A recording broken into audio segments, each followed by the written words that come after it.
Waking up early for work or for school can be a pain in the morning, and we've all slept through our alarms at one point. I thought it would be good to share some tips and tricks for you guys on a really easy neutral makeup tutorial that you guys can do in under 5 minutes for using only 5 products.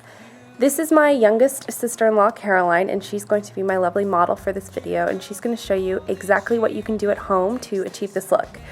The first step is to wash and tone your face. It just gets rid of any grime on your skin and any heavy moisturizer that you might have from the night before. For foundation, we're going to cheat and we're going to use an all-in-one product like a BB cream.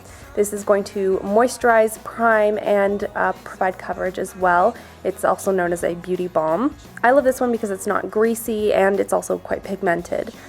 For a nice healthy glow, we're going to use this cheek and lip tint, and this one is great. It's completely goof proof. It is pigmented without being really scary on the skin, and it blends super easily without kind of sliding off your face. Plus, it's really nice and compact for touch-ups throughout the day. To erase any sort of dark circles under the eyes, we're going to use a light infusing concealer, and this one is my absolute favorite right now.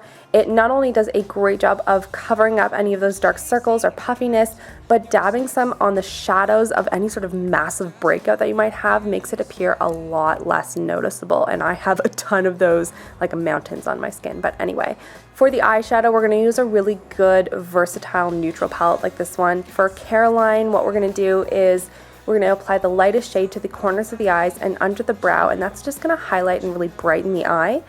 Then we're going to take a medium shimmery brown and apply that to the lid to give it a little bit of sparkle, but not in sort of a 5-year-old glitter kind of way.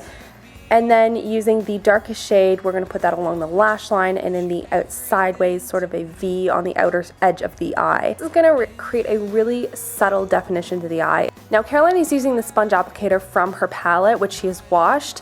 If you're going to go that route, I would get kind of a whole packet of those sponge tip applicators and use those. I wouldn't recommend reusing that sponge tip applicator too many times because it really harbors a lot of bacteria.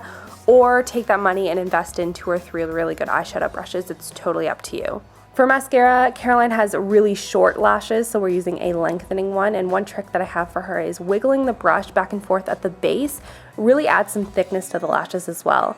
And if you don't have an eyelash curler, use a spoon or your finger to encourage a really slight curl to your lashes while the mascara is still wet, and it actually does a pretty good job. And then when it's one of those 5 minutes in the morning kind of days, add a quick braid, a top knot.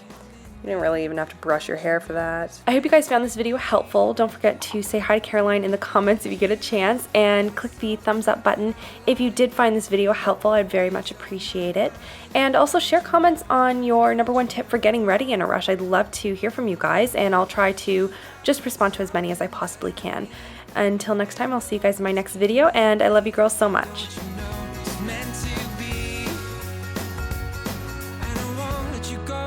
Everything to me.